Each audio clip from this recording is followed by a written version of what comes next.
கிறிஸ்துவுக்குள் பிரியமானவர்களே, கர்த்தரும் இரட்சகருமாய் இயேசுவின் ஈடிய நாமத்தினாலே உங்கள் யாவருக்கும் என் அன்பின் வாழ்த்துக்களை தெரிவித்துக் கொள்கிறேன்.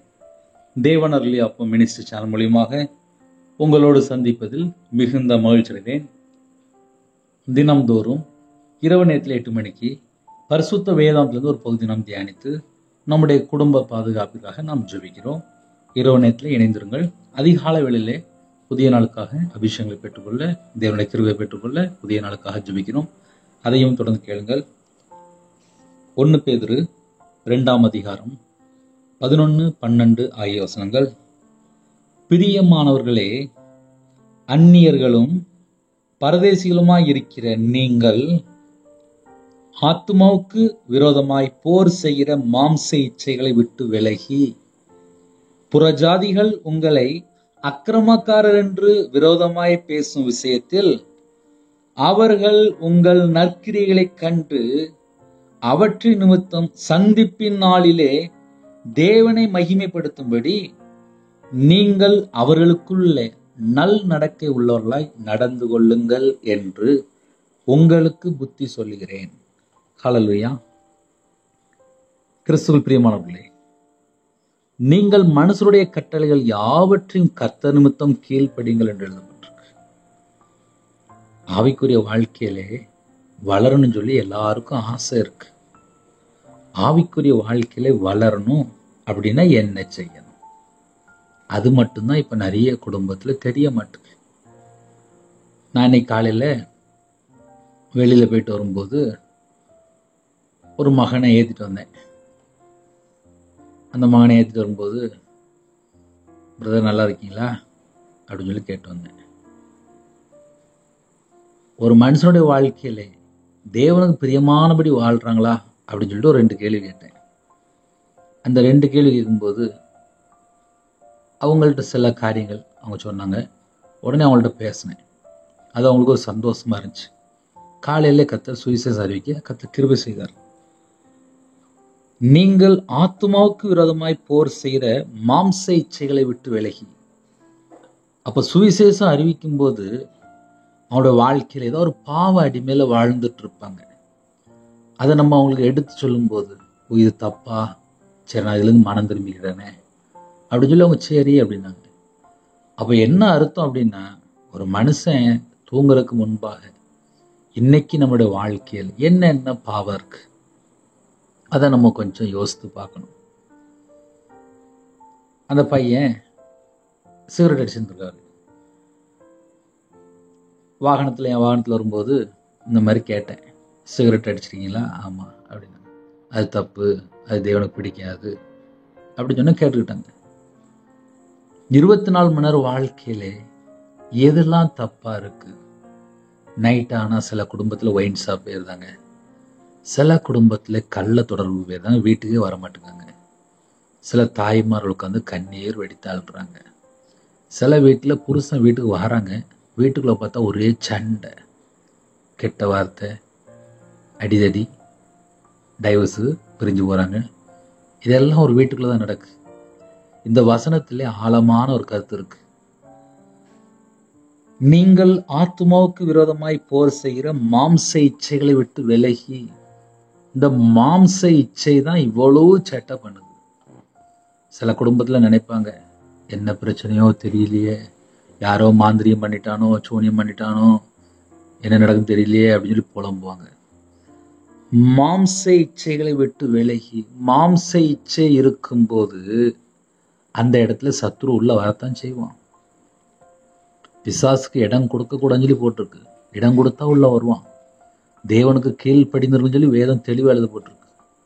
தேவனுக்கு கீழ்ப்படியாமல் எங்கெல்லாம் மாம்சத்துக்கு இடம் கொடுக்கிறோமோ அங்கெல்லாம் உள்ள வாரான். ஆவிக்குரிய வாழ்க்கையில வளர்ச்சி இருக்கா? நீங்கள் ஆத்துமாவுக்கு விரோதமாய் போர் செய்கிற மாம்ச இச்சைகளை விட்டு விலகி. மாம்ச இச்சைகளை விட்டு விலகினா மட்டும்தான் ஆவிக்குரிய வாழ்க்கையில வளர முடியும். எத்தனையோ குடும்பத்தில் இணைந்திருக்கிறீங்க.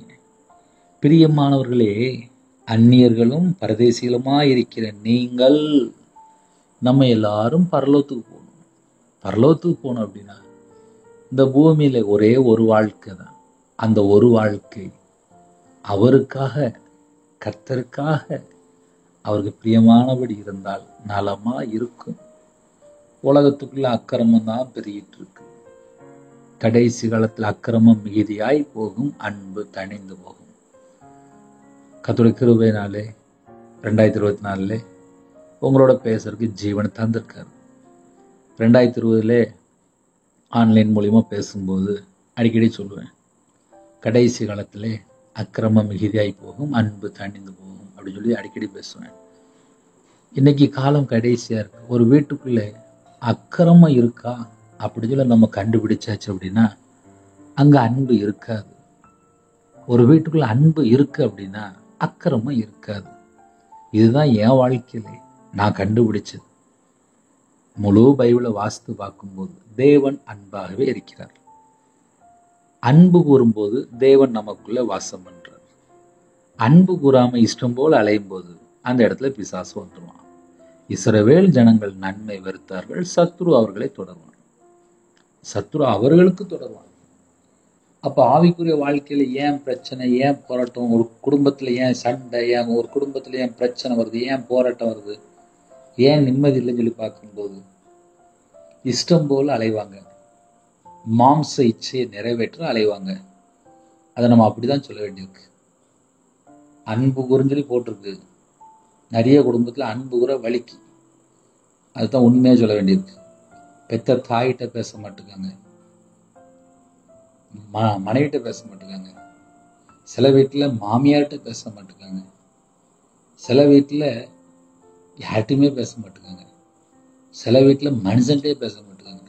ஒன்லி செல்போனு, லேப்டாப்பு, அதுலேயே தான் பேசிட்டு இருக்கிறாங்க.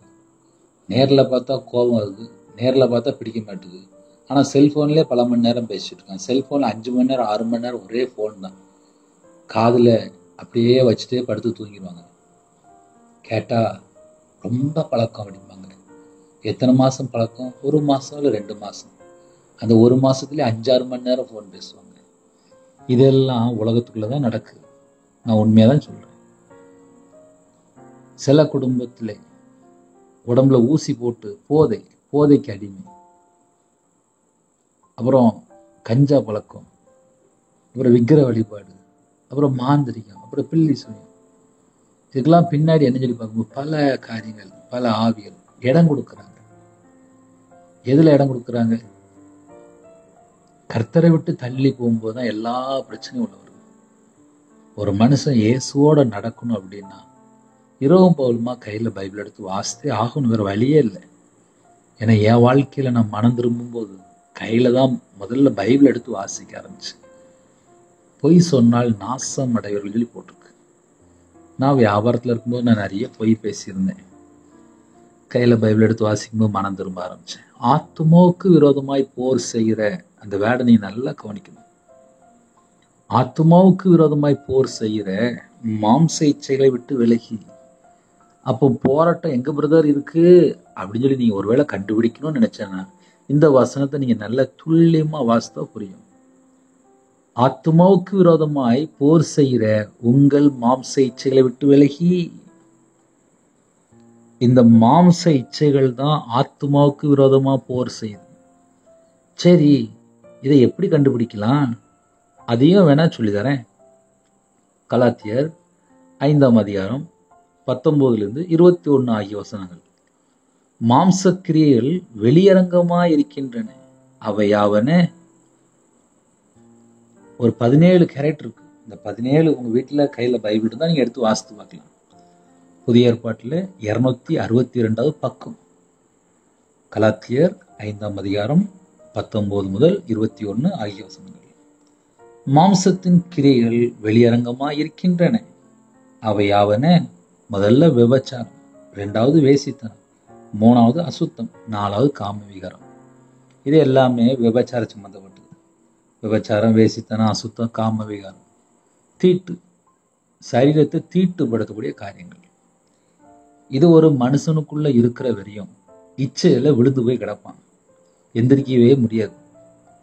ஏன்னா கண்கள் நிச்சயம் இருக்கு, மாம்சத்து நிச்சயம் இருக்கு, ஜீவனத்தின் பெருமை இருக்கு, சிந்தனையில் அசுத்தமான காரியங்கள், இதயத்தினுடைய நினைவிலே அசுத்தமான காரியங்கள், தீட்டான அருவப்பான காரியங்கள், அநேக காரியங்கள் இருக்கு. நிறைய குடும்பத்தில் செல்போன்ல வேற வேற ஆப்பில் படம் பார்க்குறாங்க. பல மணி நேரம் பணம் கட்டி படம் பார்க்குறாங்க. பணம் கட்டி ஆன்லைனில் கேம் விளையாடுறாங்க. அதெல்லாம் வெறியாட்டு, வெறி, களியாட்டு. எங்கேயாவது போய் ஒரு மனுஷன் சிக்கி கொள்றான்.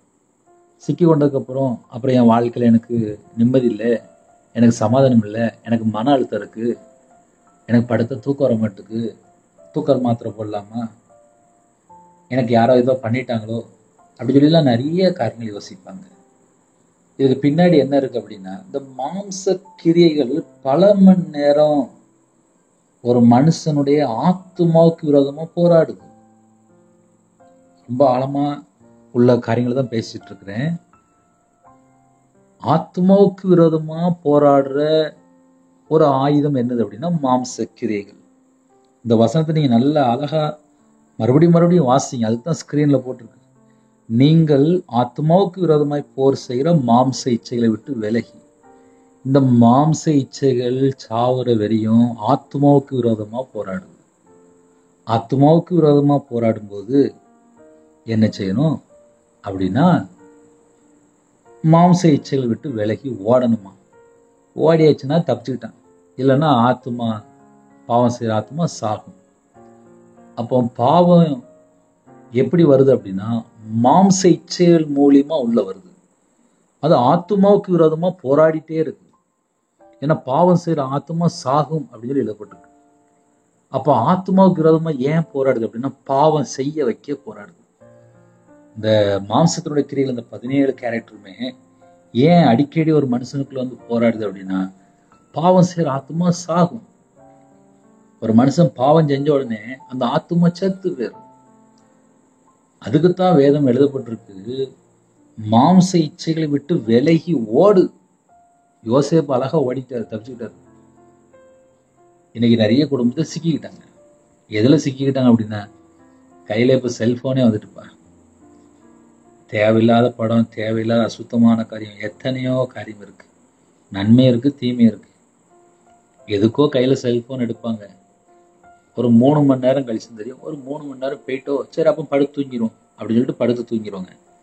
அன்னைக்கு பார்த்தா அந்த வீட்டில் ஒரு குடும்ப ஜெபம் இருக்காது, கையில் பைபிள் எடுத்து வாசிக்க மாட்டாங்க, ஒரு முழங்கால் போட்டு ஜெபம் பண்ண மாட்டாங்க. காரணம் என்ன?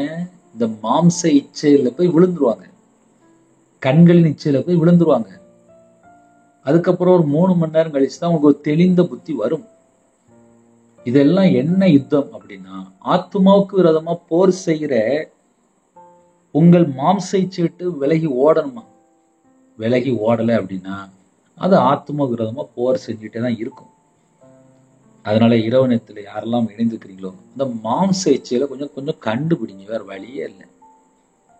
மாம்சத்தின் கிரியைகள் வெளியரங்கமா இருக்கின்றன. அவை யாவன?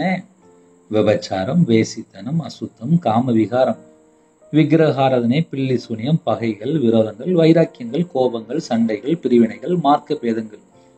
இப்ப அடுத்த சப்ஜெக்ட் என்னன்னா விக்கிரகாராதனை, பில்லி சூனியம். அதெல்லாம் மாந்திரியத்துக்குள்ளே விக்கிரத்துக்குள்ள போயிடும். சில குடும்பத்துல அதுல விழுந்து போய் கிடப்பாங்க. ஏன்னா கையில பைபிள் எடுத்து வாசிக்க மாட்டாங்க, தொட்டு கும்பிடுவாங்க. ஆக மொத்தம் கர்த்தரை விட்டு தள்ளி போயிடுவாங்க. எதை பார்த்தாலும் தொட்டு கும்பிட்டு போயிடுவாங்க.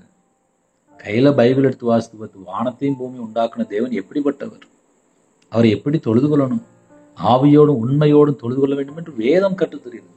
ஆனா இன்னைக்கு ஜனங்களை என்ன பண்றாங்க அப்படின்னா விக்கிர வழிபாடுல போய் சிக்கி கொள்றாங்க, கர்த்தரை விட்டு தள்ளி போயிடுறாங்க. அப்ப என்ன அர்த்தம் அப்படின்னா மாம்சத்துக்கு விரோதமாய் அந்த போர் செய்கிற அந்த காரியத்துல போய் சிக்கி கொள்றாங்க. அதனாலதான் நிறைய குடும்பத்துல மன அழுத்தம், டிப்ரெஷனுக்கு காரணம் என்ன? நீங்கள் ஆத்மாவுக்கு விரோதமாய் போர் செய்கிற மாம்ச இச்சைகளை விட்டு விலகி. சில குடும்பத்துல செல்போன்ல பல மணி நேரம் அடிமை. அந்த பல மணி நேரம் அடிமையில இருக்கும்போது கண்ணு குருடாயிரும், ஜெபம் பண்றது மறந்து போயிடும், பைபிள் வாசிக்கிறது மறந்து போயிடும், மன அழுத்தத்துல இருப்பாங்க, மனைவிட்ட பேச மாட்டாங்க, பிள்ளைகிட்ட பேச மாட்டாங்க. ஒரு தனியா ஒரு அந்தமான் தீவு மாதிரி ஒரு தனி கடல்ல அவங்க மட்டும் வாழ்ந்துட்டு இருப்பாங்க, தனியா வாழ்ந்துட்டு இருப்பாங்க. இந்த பூமியில தான் உயிரோட இருப்பாங்க, ஆனா வேற உலகத்துல வாழ்ந்துட்டு இருப்பாங்க. ஆத்துமாவுக்கு விரோதமா போர் செய்யும் போது அதை விட்டு விலகி ஓடிட்டான்னா தப்பிச்சுக்கிட்டான், இல்லைன்னா மாட்டிக்கிட்டான். மாம்சத்துக்கு விரோதமாய் போராடின சில காரியங்கள், இதெல்லாம் என்ன சொல்லி பார்க்கும்போது பகைகள், விரோதங்கள், வைராக்கியங்கள், கோபங்கள், சண்டைகள். ஒரு குடும்பத்துக்குள்ளே கணவன் மனைவிக்குள்ள என்ன பிரச்சனை வருது? சண்டை போடுவாங்க, கோவப்படுவாங்க, அப்புறம் நைட் நேரத்தில் வைராக்கியமா இருப்பாங்க, புருஷன் முன்னாடி பேசாம இருப்பாங்க, அப்புறம் என் புருஷன் எப்படி ஏசிவிட்டான் அப்படின்னு சொல்லிட்டு பகையாயிரும், அப்புறம் விரோதமாயிரும், அப்புறம் எரிச்சல் வந்துடும், அப்புறம் ஒரு பேக்கை தூக்கிட்டு ஒரு அம்மா அப்பா வீட்டுக்கு அப்படியே கிளம்பி போயிடுவாங்க. நான் சர்ச்சில் வேலை பார்க்கும்போது புருஷன் முன்னாடி சண்டை போட்டிருக்காங்க. அந்த பிள்ளைக்கு கோபம் வந்துட்டு, ஒரு 27 வயசு இல்லை 28 வயசு இருக்கும், 3 பிள்ளை இருக்கு. உடனே என்ன பண்ணிட்டாங்க, கோவப்பட்டு உடனே நேராக கிளம்பி அம்மா அப்பா வீட்டுக்கு போயிட்டாங்க. அடுத்த நாள் காலையில் நான் போகும்போது அவங்க அப்பா சொன்னார், நைட்டு ஃபுல்லாக தூங்கலை தம்பி, என் வீட்டில் என் பொண்ணு வந்திருந்தா, அம்மாவும் பிள்ளையும் நைட்டு ஃபுல்லாக அழுதாங்க, நான் காலையில் 4 மணிக்கு போல தூங்கினேன், இந்த மாதிரி புருஷன் வேண்டாம் அப்படின்னு சொல்லிட்டு வந்துட்டேன், நீங்கள் வேணா போய் பேசுங்க அப்படின்னு சொல்லி என்கிட்ட சொல்கிறாங்க. நானும் உடனே வீட்டுக்கு கிளம்பி போயிட்டேன். அவங்க வீட்டுக்குள்ள எங்கள் வீட்டுக்கு கிளம்பி போயிட்டேன். சாயங்காலம் போல் பரிசுத்த ஆவியானவர், நீ கிளம்பி போ, அந்த வீட்டில் போய் நீ போய் பேசு அப்படின்னு திட்டமாக சொன்னார். உடனே எனக்கு சந்தோஷமாக போயிட்டேன். ஏன்னா ஆவியானவர் ஏவப்பட்டு அந்த வீட்டுக்குள்ளே போனேன். போன உடனே சட்டன்னு ஆவியானவர் என்னெல்லாம் சொன்னார். ஒரு 10 நிமிஷத்தில் ஒரு 20 நிமிஷம் வரையும் பேசியிருப்பேன். நான் பேச பேச பேச பேச அந்த அக்கா அப்படியே கண்ணில் இருந்து தண்ணியாக ஓடிக்கிட்டே இருந்துச்சு. கரெக்டாக அரை மணி நேரம் பார்க்க ஆட்டோவில் ஏறி கிளம்பி அவங்க புருஷன் வீட்டுக்கு போகும்போது கிளம்பியே போயிட்டாங்க. எனக்கு ஆச்சரியமா இருந்துச்சு. அந்த வீட்டுக்குள்ளே போய் கரெக்டாக ஒரு 20 நிமிஷம் பேசினேன். அரை மணி நேரம் கூட ஆள. அவங்க எந்த பேக்லாம் வீட்டிலேருந்து ரிட்டர்ன் கொண்டு வந்தாங்களோ அதெல்லாம் அப்படியே புருஷன் வீட்டுக்கு போக சொல்லி எல்லாத்தையும் தூக்கி போயிட்டாங்க. என்ன நடந்துச்சுன்னு சொல்லி பார்க்கும்போது கணவன் மனைவிக்குள்ள சண்டை போட்டிருக்காங்க. சண்டை போட்ட உடனே கெட்ட வார்த்தை பேசியிருக்காங்க. கெட்ட வார்த்தை பேசும்போது எங்கள் அம்மா அப்பாவை நீங்கள் தப்பாக பேசிட்டீங்க அப்படின்னு சொல்லிட்டு கோவப்பட்டுட்டு அந்த அக்கா வீட்டுக்கு வந்துட்டு, அடுத்த நாள் சாயங்காலம் ஆவியானவர் என்னென்ன வார்த்தை சொன்னாரோ அதெல்லாம் அந்த அக்காட்ட சொல்லும்போது உடனே அந்த அக்கா, என் புருஷன் எனக்கு வேணும் அப்படின்னு சொல்லிட்டு உடனே கிளம்பி போயிட்டாங்க. நான் சொல்றது எப்போன்னா 2017 நான் இப்போ சொல்லிட்டு இருக்கேன்.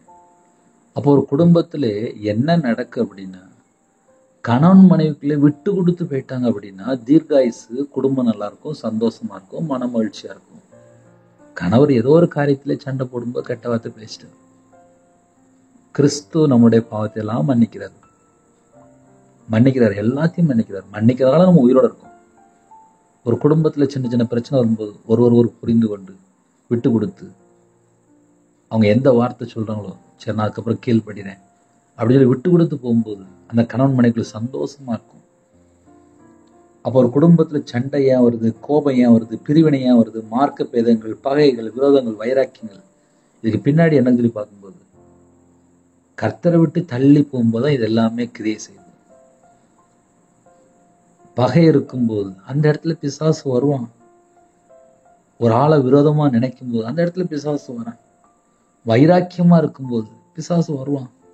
அதை ஏன் பிசாசு வருவான்னு சொல்லி சொல்ல வேண்டியிருக்கு அப்படின்னா, ஒரு குடும்பத்துல அம்மாட்ட 5 வருஷம் பேசல, இன்னொரு வீட்டுல 10 வருஷமா பையன் பேசல, அம்மாட்ட பேசல, 10 வருஷமா பேசல. ஒரு குடும்பத்துல 14 வருஷமா பையன், வாலிப பையன் அம்மாட்ட பேசல. ஒரு குடும்பத்துல கணவன் மனைவிக்குள்ள 15-16 வருஷமா பேசாம இருக்கிறது. இன்னொரு வீட்டுல 32 வருஷமா ஒரே வீட்டுக்குள்ள இருக்கிறாங்க. புருஷன் பொண்டாட்டி ஒரே வீட்டுக்குள்ள இருக்காங்க, 32 வருஷமா பேசாம இருக்கிறாங்க. ஒரே வீட்டுக்குள்ளே 32 வருஷமா பேசல. கல்யாணம் முடிஞ்ச 1 வருஷத்துக்குள்ள ஏதோ ஒரு சண்டை.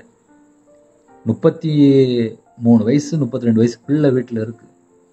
அந்த பிள்ளைக்கு கல்யாணம் முடியல. என்ன சொல்லி கேட்டேன், எங்க அம்மா அப்பா வீட்டுல பேச மாட்டாங்க, நான் வீட்டை விட்டு வெளியில போயிட்டேன் அப்படின்னா எங்க அம்மா அப்பா வந்து வீட்டுல பேசாமே செத்து போயிடுவாங்க. ஏன்னா 32 வருஷமா நான் பிறந்ததுலேருந்து அவங்க பேசணும்னு நான் பார்த்தது இல்லை. ஆனா ஒரே வீட்டுக்குள்ள தான் இருக்கிறாங்க. நான் எங்க அப்பாட்ட பேசிவிடுவேன், எங்க அம்மாட்ட இந்த பக்கம் நான் பேசிவிடுவேன். எங்கள் அப்பா வீட்டுக்குள்ளே வருவாங்க, அவங்க வேற பக்கம் படுத்து தூங்கிடுவாங்க. எங்கள் அம்மா வேற பக்கம் தூங்கிட்டு இருப்பாங்க. ஒரு வீட்டுக்குள்ள அப்படியே உண்மை சம்பவம் அப்படியே நடந்துட்டு இருக்கு. 32 வருஷமா அந்த வீட்டில் என்ன இருக்கணும்? விரோதம், பகை, வைராக்கியம், சண்டை, கோபம், பிரிவினை, இதெல்லாம் மாம்ச இச்சையில விழுந்து போய் கிடக்குறாங்க. இதுக்கு பின்னாடி என்னன்னு சொல்லி பார்க்கும்போது, நீங்கள் ஆத்துமாவுக்கு விரோதமாய் போர் செய்கிற மாம்ச இச்சைகளை விட்டு விலகி, மாம்ச இச்சைகளை விட்டு விலகலை அப்படின்னா இதெல்லாம் ஆத்துமாவுக்கு விரோதமா போர் பண்ணிக்கிட்டே தான் இருக்கும். அப்புறம் அந்த குடும்பத்துல நிம்மதி இருக்குது, மன அழுத்தத்தில் இருப்பாங்க, டிப்ரெஷன் இருப்பாங்க.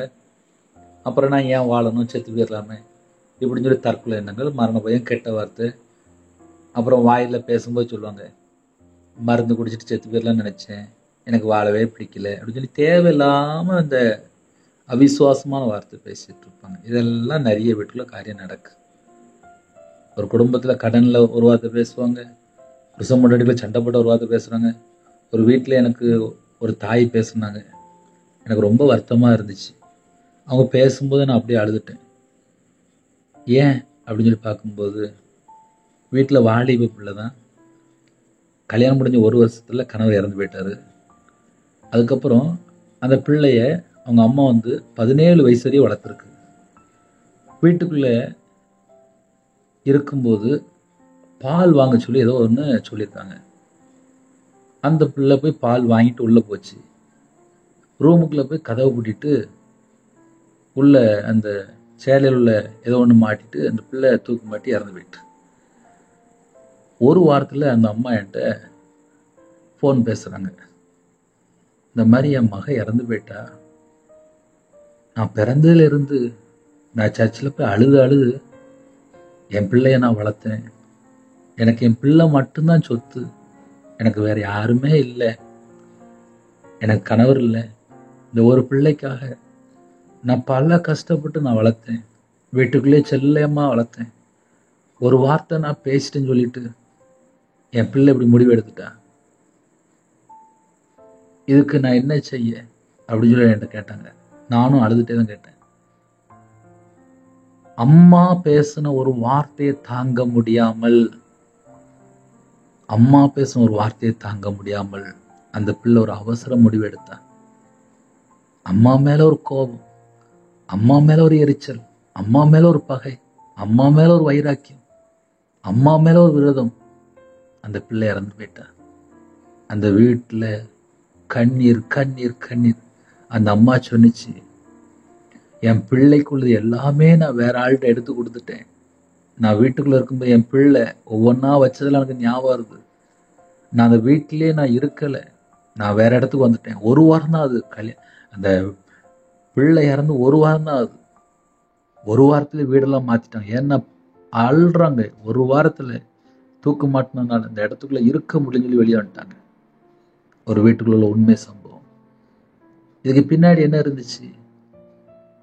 ஆத்மாவுக்கு விரோதமாய் போர் செய்கிற மாம்ச இச்சைகளை விட்டு விலகாம இருக்கிற அம்மா பேசிட்டாங்களா, உடனே அம்மாட்ட, ஏம்மா கோவப்பட்டீங்க, நான் சொன்னா நீங்க அன்பா சொன்னா செஞ்சிருப்போம்லாமா அப்படின்னு ஒரு அம்மாவும் பிள்ளையும் பேசியிருந்தா அந்த மரணம் வந்திருக்காது. அந்த மரணம் வந்திருக்காது. இன்னைக்கு நிறைய குடும்பத்துல பிள்ளைகள் அம்மா அப்பா வார்த்தைக்கு கேட்க மாட்டேங்கிறாங்க. ஒரு வீட்டுல வாலிப பையன், காலேஜ் படிக்கிற பையன், 2வது வருஷம் போயிட்டு இருக்கான்னு நினைக்கிறேன். 2வது வருஷம் போகும்போது அவனுக்கு ஏதோ ஒரு பிரச்சனை போல இருக்கு. கிட்டத்தட்ட 2 மாசமா வீட்டுக்குள்ள ஒரே ரூமுக்குள்ளே இருக்கிறான். சரி, ஒரே ரூமுக்குள்ள எப்படிமா இருக்கிறான்னு சொல்லி நானும் கேட்டேன். உடனே அம்மா சொல்றாங்க, காலையில தூங்கி எழுந்திரிச்சிலேருந்து ராத்திரி வெறிய செல்போன் மட்டும்தான் பார்க்குறான். கிட்டத்தட்ட சிம் கார்டு, ஒரு சிம் கார்டு முடிஞ்சுன்னா உடனே அடுத்து ரீசார்ஜ் பண்ணி உடனே பார்த்துட்டே இருக்கிறான். என்ன செய்யன்னு தெரியல பிரதர். 2 மாசமா வீட்டுக்குள்ள ஒரு இருட்டு அறையில என் பையன் கிடக்குறான். கணவர் கிடையாது, டீச்சர். அந்த அம்மா டீச்சர், நல்ல பணம் இருக்கு. அந்த பையனை ஆசையா வளர்த்துருக்காங்க. நல்லா படிக்கிற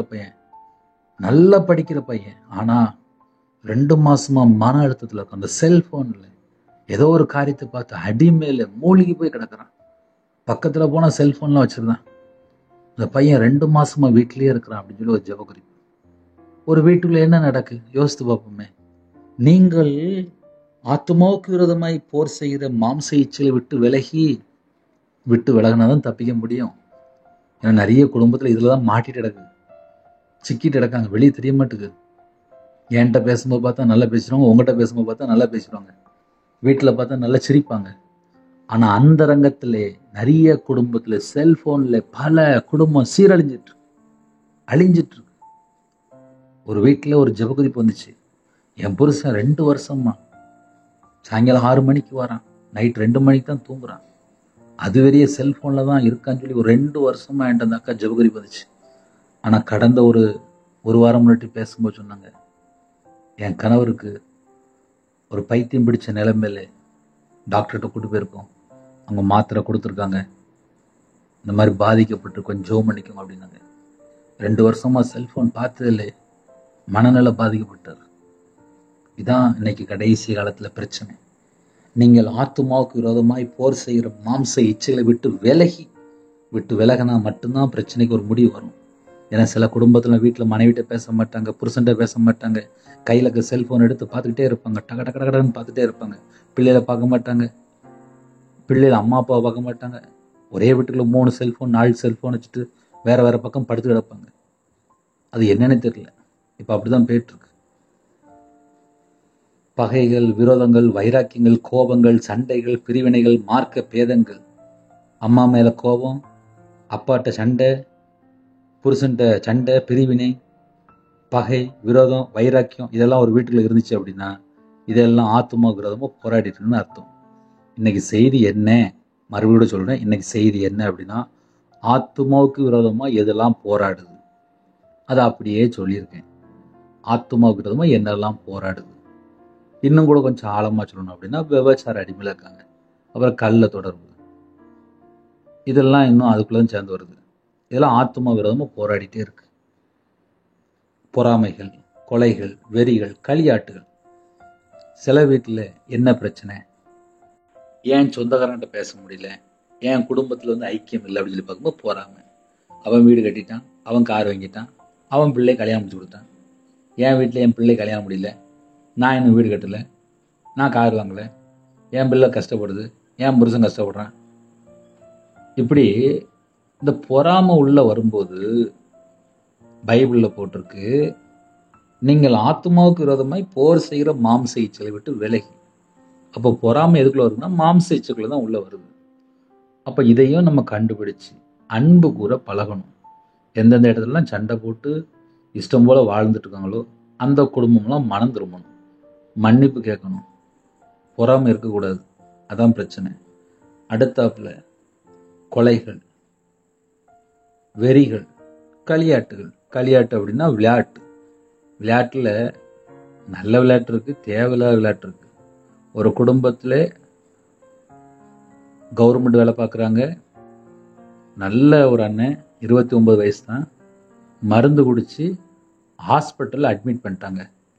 உடனே கூட இருக்க ஸ்டாஃப்லாம் போய் கேட்குறாங்க, ஏன்டா இப்படி பண்ணுனே அப்படின்னு சொல்லி கேட்குறாங்க. உடனே அந்த அண்ணன் சொன்னாங்க, இந்த மாதிரி வீட்டில் படுத்து கிடக்கும்போது நான் ஆன்லைனில் ஒரு கேம் ஏற்றிட்டு நான் விளாண்டேன், 19 லட்சம் போயிட்டு அப்படின்னாங்க. 19 லட்சம் போயிட்டான். 29 வயசு அண்ணன் 19 லட்சத்தை அதில் இழந்துட்டாங்க. அந்த 19 லட்சம் இழந்த உடனே மன அழுத்தத்தில் உடனே மருந்து குடிச்சிட்டாங்க. அப்போ ஆன்லைனில் போய் கேம் விளையாடும்போது பல லட்சங்கள் போயிருது. போன மாதம் ஒரு வீட்டுக்கு போயிருந்தேன், ஒரு ஃபங்க்ஷனுக்கு போயிருந்தேன். அங்கே போயிருக்கும்போது ஒரு தகவல் இருந்துச்சு, திருமணத்திற்காக வச்சிருக்கிற அந்த வீட்டில் உள்ள ஒரு 50,000 பணத்தை பையன் ஆன்லைனில் கேம் விளாண்டு 50,000 தொலைச்சிட்டான். அம்மாட்ட கேட்கும்போது சொல்கிறேன், ஃப்ரெண்டுகிட்ட கொடுத்தேன் அப்படிங்க. அதை கண்டுபிடிச்சு ஆன்லைனில் இந்த பையன் கேம் விளாண்டுருக்கான், 23 வயசு பையன். ஒரு வீட்டுக்குள்ளே என்ன நடக்குதுன்னு சொல்லி பார்க்கும்போது இதெல்லாம் மாம்ச இச்சையில் தான் உள்ளே வருது. பணம் சம்பாதிக்கணும் அப்படின்ட்டு ஆன்லைனில் போய் கேம் விளாடுறது, இதெல்லாம் களியாட்டுகள், இதெல்லாம் மாம்ச இச்சைகள் தான். நீங்கள் ஆத்துமாவுக்கு விரோதமாய் போர் செய்கிற மாம்ச இச்சைகளை விட்டு விலகினா மட்டும்தான் அந்த பிரச்சனைக்கு ஒரு முடிவு வரும். புறஜாதிகள் உங்களை அக்கிரமக்காரர் என்று விரோதமாய் பேசும் விஷயத்தில் அவர்கள் உங்கள் நற்கிரிகளை கண்டு அவற்றை நிமித்தம் சந்திப்பின் நாளிலே தேவனை மகிமைப்படுத்தும்படி நீங்கள் அவர்களுக்குள்ள நல் நடக்கை உள்ளவர்களாய் நடந்து கொள்ளுங்கள் என்று உங்களுக்கு புத்தி சொல்கிறேன். இப்ப இவ்வளவு நேரம் என்ன செய்தி அப்படின்னா, புத்தி சொல்கிறேன். என்ன புத்தி சொல்கிறேன்? நல் நடக்கை உள்ளவர்களாய் நடந்து கொள்ளுங்கள். பைபிள் அப்படிதான் எழுதப்பட்டிருக்கு. அப்ப இவ்வளவு நேரம் நம்ம பேசினால என்ன சப்ஜெக்ட் அப்படின்னா, நல் நடக்கை உள்ளவர்களாய் நடந்து கொள்ளுங்கள் என்று உங்களுக்கு புத்தி சொல்கிறேன். சரி, இப்படி புத்தி சொன்னனால என்ன ஆயிப்போச்சு அப்படின்னா, தேவனை சந்திப்பின் நாளிலே, தேவனை நம்ம ஒரு நாள் போய் சந்திக்க போறோம்ல, நியாயத்தீர்ப்பு நாள் இருக்கு, சந்திப்பின் நாள் இருக்கு. அந்த சந்திப்பின் நாளிலே உங்கள் நற்கிரியைகளை கண்டு அவற்றின் நிமித்தம் தேவனை மகிமைப்படுத்தும்படி, தேவனை மகிமைப்படுத்தணும் அப்படின்னா இந்த பூமியிலே இப்ப நான் என்னையே சொல்லிதான் ரொம்ப ஈஸியா இருக்கும். நான் கர்த்தரை விட்டு தள்ளி போய் அக்கிரமக்காரனா, துன்மார்க்கனா, பாவியா நான் வாழ்ந்துட்டு இருக்கிறேன். இயேசுவை ஏற்றுக்கொண்டதுக்கு அப்புறம் மனம் திரும்புறேன், கர்த்தருடைய வார்த்தை கீழ்ப்படி ஆரம்பிக்கிறேன். நான் அக்கிரமக்காரனா ஒரு காலத்துல இருந்திருக்கேன். ஆனா இப்போ நான் நற்கிரியை செய்யணும்னு சொல்லி கிறிஸ்து இயேசுக்குள்ளாக நான் ஜெனிபிக்கப்பட்டிருக்கேன். நான் இதுக்கு முன்னாடி வாழ்ந்த வாழ்க்கையும் தெரியும், இப்போ வாழ்ற வாழ்க்கையும் தெரியும். இப்போ நான் எப்படி வாழ்றேன் அப்படின்னா நற்கிரியை செய்யறேன். இதுக்கு முன்னாடி நான் எப்படி வாழ்ந்தேன்னா அக்கிரமக்காரனா நான் வாழ்ந்திருக்கேன். எல்லார போல நானும் படம் பார்த்துட்டு, நாடகம் பார்த்துட்டு, கேம் விளையாண்டுக்கிட்டு, சண்டை போட்டுக்கிட்டு, மனைவிட்ட சண்டை போட்டுக்கிட்டு, சொந்தக்காரங்கிட்ட சண்டை போட்டுக்கிட்டு இஷ்டம் போல வாழ்ந்திருக்கேன். ஆனா இப்போ எப்படி வாழணும் அப்படின்னா, நற்கிரியை செய்யணுமா, அன்பு கூறணுமா, உன்னை போல பிறனை நேசிக்கணுமா, சண்டை போடக்கூடாதான், கோபப்படக்கூடாதான், வைராக்கியமா இருக்கக்கூடாதான், பகை இருக்கக்கூடாதான். இதெல்லாம் இருந்துச்சு அப்படின்னா உங்கள் ஆத்மாவுக்கு விரோதமாய் போர் செய்கிற மாம்ச இச்சைகள் இதெல்லாம் விட்டு விலகினா மட்டும்தான் ஆவிக்குரிய வாழ்க்கையில வளர முடியும். இப்படிலாம் நம்ம ஆவிக்குரிய வாழ்க்கையில வளரும் போது என்ன கிஃப்ட் கிடைக்கும் அப்படின்னா, தேவனை ஒரு நாள் நம்ம சந்திக்க போறோம். அந்த சந்திப்பின் நாளிலே, அந்த வசனம் நான் மறுபடியும் வாசிக்கிறேன். புறஜாதிகள் உங்களை அக்கிரமக்காரர் என்று விரோதமாய் பேசும் விஷயத்தில் அவர்கள் உங்கள் நற்கிரிகளை கண்டு நான் மனம் திரும்பிட்டேன், நான் நற்கிரியை செய்யறேன், நான் நன்மை செய்யறேன், நான் தான தர்மம் பண்றேன்னு சொல்லி என்னை மற்றவங்களாம் பார்த்துருப்பாங்கல்ல, இப்ப பார்த்துட்டு இருப்பாங்கல்ல, அவர்கள் உங்கள் நற்கிரிகளை கண்டு அவற்றின் நிமித்தம், எவற்றின் நிமித்தம், நான் நற்கிரியை செய்யறேன், நான் நன்மை செய்யறேன், நான் மனம் திரும்பி வாழ்ந்துட்டு இருக்கேன், நான் தேவனுக்கு பிரியமானபடி வாழ்ந்துருக்கேன்னு சொல்லி அவற்றின் நிமித்தம் சந்திப்பின் நாளிலே, தேவனை நான் ஒரு நாள் சந்திக்க போறோம்ல, சந்திப்பின் நாளிலே தேவனை மகிமைப்படுத்த முடியும். அப்ப இவ்வளவு நேரம் பேசின காரியம் என்ன அப்படின்னா, தேவனை மகிமைப்படுத்தணும். தேவனை எப்ப மகிமைப்படுத்த முடியும் அப்படின்னா, மாம்ச இச்சையை விட்டு விலகி ஒரு மனுஷன் வாழ்றாம்ல, அதுதான் முக்கியம். அதுதான் முக்கியம். தேவனை மகிமைப்படுத்தும்படி நீங்கள் அவர்களுக்குள்ளே, எவர்களுக்குள்ளே நான் இப்ப இருக்கிறேன், நான் ஒரு இடத்துல இருக்கிறேன், நான் இருக்கிற இடத்துல மற்ற ஜனங்களுக்குள்ளே நல் நடக்கை உள்ளவர்களாய் நடந்து கொள்ளுங்கள் என்று உங்களுக்கு புத்தி சொல்கிறேன். அப்ப நம்ம இருக்கிற இடத்துல ஒரு சாட்சியுள்ள ஒரு வாழ்க்கை வாழும்போது, தேவனை நாம் சந்திக்கும் நாளிலே எல்லாரும் சாட்சிடுவாங்க. எங்க பூமியில ஒரு காலத்துல அக்கிரமக்காரர் இருந்தாங்க, அதுக்கப்புறம் மனம் திரும்பி நற்கிரியை செய்ய ஆரம்பிச்சிட்டாங்கன்னு சொல்லி தேவனை மகிமைப்படுத்துவாங்க. ஹல்லேலூயா. சின்ன ஜெபம் தான் பண்ண போறோம். கண்களை மூடி நாம் ஜெபம் செய்வோம். அன்பின் கர்த்தாவே, உம்மை நன்றி துதிக்கிறோம், சொல்லிக்கிறோம்ப்பா. இந்த நாளுக்காக ஸ்தோத்திரம், பாதுகாத்து கிருபைக்காக ஸ்தோத்திரம். எல்லா குடும்பத்தையும் உங்களுடைய கரத்தில் அர்ப்பணிக்கிறோம். இரவு நேரத்திலே டியூட்டியில் இருக்காங்க, டிரைவிங் லைனில் இருக்காங்க, வாலிப பிள்ளைகள், வாலிப பையன் வெளியில் இருக்காங்க. எல்லா குடும்பத்தையும் உங்களுடைய ரத்த கொட்டைகளை வேல் அடைத்து மூடி மறைத்து கர்த்தர் பாதுகாத்துங்க. ஹாஸ்பிட்டலுக்கு குடும்பத்தையும் உங்களுடைய கருத்தில் அப்படின்னா எல்லா குடும்பத்தையும், எந்தெந்த குடும்பத்தில் எந்தெந்த சொல்லிருக்காங்களோ உங்களுடைய தழும்புள்ள கருத்தினா தொட்டு சுகமாக்கித்தாங்க. கற்பத்தினியா ஜெபிக்கிறாங்க, கர்த்தர் மனமறிஞ்சு ஆசுறீங்க. மாசமா இருக்காங்க, கர்த்தர் கூட ஆசுறீங்க. டெலிவரி போடுறாங்க, கர்த்தர் கூட இருங்க. திருமண தேவைக்காக ஜெபிக்கிறாங்க, கர்த்தர் வாசல் திறந்தாங்க. இத்தனையோ குடும்பத்தில் இணைந்திருக்காங்க, எல்லா குடும்பத்தையும் கர்த்தர் பொறுப்படுத்துங்க. திருமணம் முடிந்ததுக்கு அப்புறம் பல காரியத்துல பிரச்சனைகள், அந்த எல்லா பிரச்சனைக்கும் ஒரு முடிவு கொண்டாங்க. எந்த குடும்பத்திலே கடன் பிரச்சனை கஷ்டப்படுறாங்களோ அந்த குடும்பம் கர்த்தரால் ஆசிரியக்கப்பட வேண்டும். தீர்காயுசாங்க ராஜா, எல்லா குடும்பத்தையும் கர்த்தர் ஆசிரியங்க. இரவு நேரத்தில் யாரெல்லாம் தூக்கம் வராமல் இருக்காங்களோ இன்பமான தூக்கம் தாங்க, வரக்கூடிய காரியத்தை வெளிப்படுத்துங்க. எங்க வீடு முழுவதும் இயேசு கிறிஸ்து ரத்தம் வெளிப்பட்டும், உருவின பட்டயத்தோட தேவ தூதர் உழைவிட்டும், அதிக அளவிலே துதிக்க துதியோட எழும்ப கதை கிருபை செய்யுங்க. தேவனர்களை அப்போ மினிஸ்டர்கள் உங்களுடைய கருத்தில் அப்படின்னும் எல்லா குடும்பத்தையும் உங்களுடைய ஜீவன்கள் அர்ப்பணிக்கிறோம். இணைந்திருக்கிற எல்லா குடும்பத்தையும் சம்பூர்ணமாக திருப்தியாக ஆசிடுங்க. அதிக அளவில் உங்களுடைய சமூகத்தில் கண் விழிக்கிறது கிருபை செய்யுங்க. இணைந்திருக்கிற எல்லா குடும்பமும் ரட்சிக்க வேண்டும். இன்பமான தூக்கம் தாங்க. நைட் டியூட்டில் இருக்க எல்லா குடும்பத்தையும் கத்தர் பொறுப்படுத்துங்க. டிரைவிங் லைன்ல இருக்க எல்லா குடும்பத்தையும் கத்தர் பொறுப்படுத்துங்க. யாரெல்லாம் எந்த சூழ்நிலையிலே கண்ணீரோடு பிரச்சனையோட உபத்திரத்தோடு பாடுகளோடு ஜெபினாலோ எல்லா உபத்திரத்தையும் நீக்கி ஆசிடுங்க. உம்முடைய திருநாமம் மட்டும் மேம்படட்டும். இயேசு கிறிஸ்து மூலியமாக எஜ்ரோல பிதாவே ஆமென். தேவனுக்கே மகிமையுண்டதாக. கர்த்தர் தாமே உங்களையும் உங்கள் குடும்பத்தையும் சகல காலத்திலும் சம்பூர்ண திருப்தியாக கர்த்தர் கூட ஆசீர்வதிப்பாராக. ஆமென். கர்த்தராகிய இயேசுவின் கிருபையும் பிதாவாகிய தேவனுடைய அன்பும் பரிசுத்தவனுடைய ஐக்கியமும் எப்பொழுதும் சதா காலங்களிலும் நம்ம அனைவரோடு கொடுப்பதாக. ஆமென். கிறிஸ்து பிரியமானவர்களே, சின்ன ஜெபம் தான் பண்ணியிருக்கேன். அதிகாலையில் ஜெபிப்போம். தேவனர்களே அப்போ மினிஸ்டர்களுக்காக ஜெபித்துக் கொள்ளுங்கள். 9363064181 நம்பர் கொண்டால் நாங்கள் உங்களுக்காக குடும்பத்துக்காக ஜெபிப்போம். God bless you.